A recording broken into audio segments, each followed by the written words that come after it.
Well, I think we should get underway. It is my job to welcome you, and it's a very pleasurable job. Thank you for coming. This is great. This is our third session of how to work with CBO, and we have hopefully laid in place some capabilities that you'll be able to use, not only for working with CBO, but reacting and doing a lot of things with analytical work. Just to give you a preview of where this all goes, we are working on an entire curriculum that will stretch from analytical tools like how to use Excel, how to draw data, source data, how to work with BLS, or how not to work with BLS, all the way to economics 101, 102. If you are a liberal arts major, congratulations, because you're wise. Economists are not wise, we're just technically competent. So you have something you can teach us, but we have something I think we can teach you. So you'll just stay tuned for that. We're also happy to announce an online capability as well, where you would actually be able to take the courses, have your own ID, take the lab exercises, pass the lab exercises. These are terribly hard lab exercises. You have to do push-ups and things like that, and then be certified.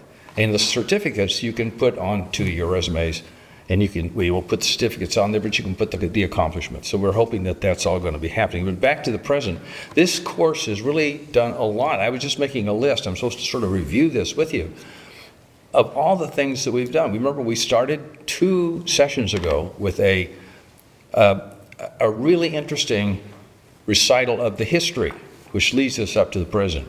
Let me just say that as analysts, it's really important that you read the Constitution. I talk to so many economists who've never broken the seal. You know, we the people, and they say, well, that's, I don't know, it's a pizza place, right? No, it's the Constitution of the United States. Because if you don't know what the Article I powers are, how can you be a good staffer, honestly? Even if you've read it and memorized it back in high school, read it again. It's so important. This is where all of our work starts. How to work with CBO starts with the U.S. Constitution. It has to, because your powers as staff members, as staff of members, elected members of the House of Representatives, you have enormous authority. So the history is so important. And then Parker took us through models. If you're going to work with CBO, you need to kind of have the language, right? If you go to Italy and you say the wrong things, or by the way, if you have cappuccino after 11 o'clock, I'm sorry, they know you don't know anything, right? Or Americano after 11. Only espresso, by the way, only espresso. But you can have it all. It's just, you have to know the dialect. You have to know the culture, right? You have to know, and the culture at CBO is often wrapped up in their models. I took you through, and I'm happy to say all of this is online. All of this is going to be in the form of either videos or downloadable slides.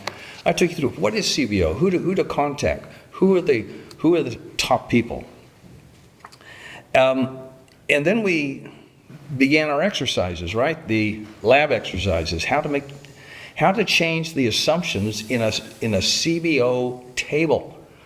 Oh my gosh, what power is that?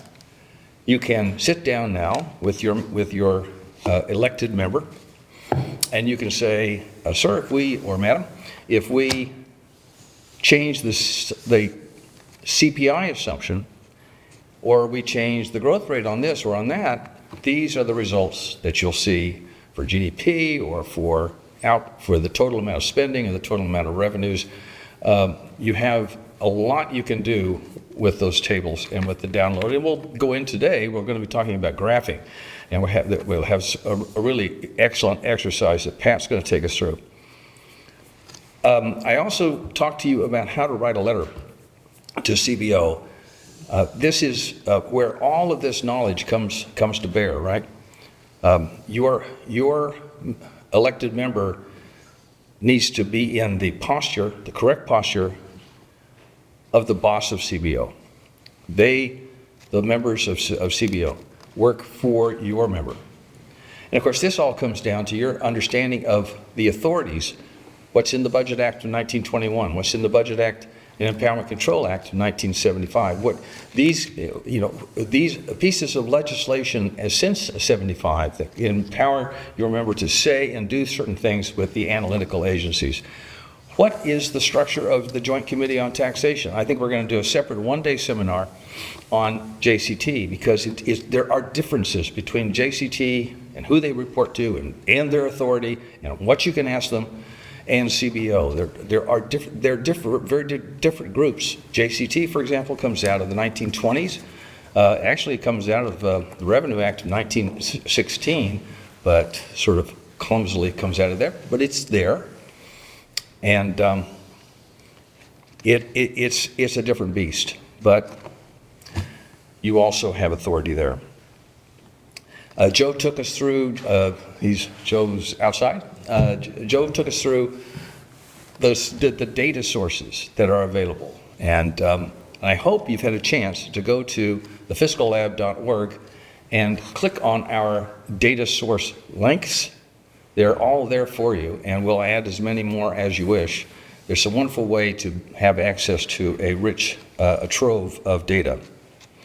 And so today what we're going to do is some really interesting application work. When your elected member gets a score from CBO or the Joint Committee, of course you know now what that is, and you probably knew what that is when you walked in the first time, but when you get that analytical score, those point estimates, what do you do with those? How do you think about them? What do they mean? What's behind them? Parker's going to take us in depth into that question. Is what do you do with a budget score? We're working on several budget scores right now. We're working on one for a member. I won't go into details on that, but the score is very likely a very bad score. So what do you do when you get a bad score? We'll be talking a little bit about that. Your member should not be in a position of saying, we have no alternatives.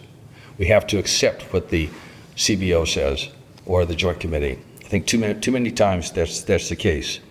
And then finally, and perhaps best of all for your lab exercises, you'll get to draw awesome graphs with different colored lines and shapes and really cool stuff like that.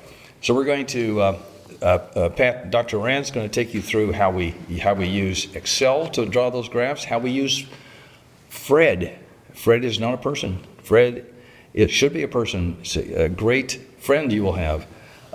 It's the Federal Reserve data utility at the St. Louis Federal Reserve Bank.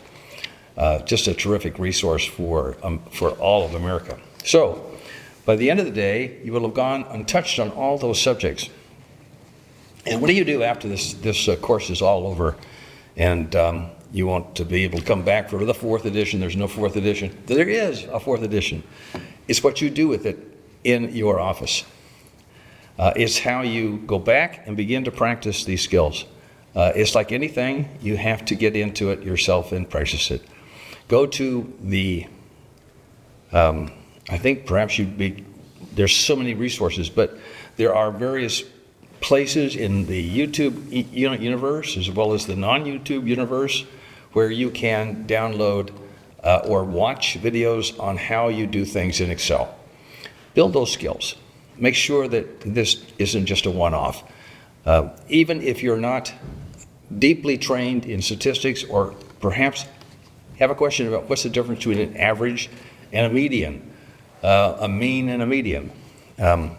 You still can do a lot with Excel that will help your boss, and as a consequence, help get us better legislation, and as a consequence, help the country.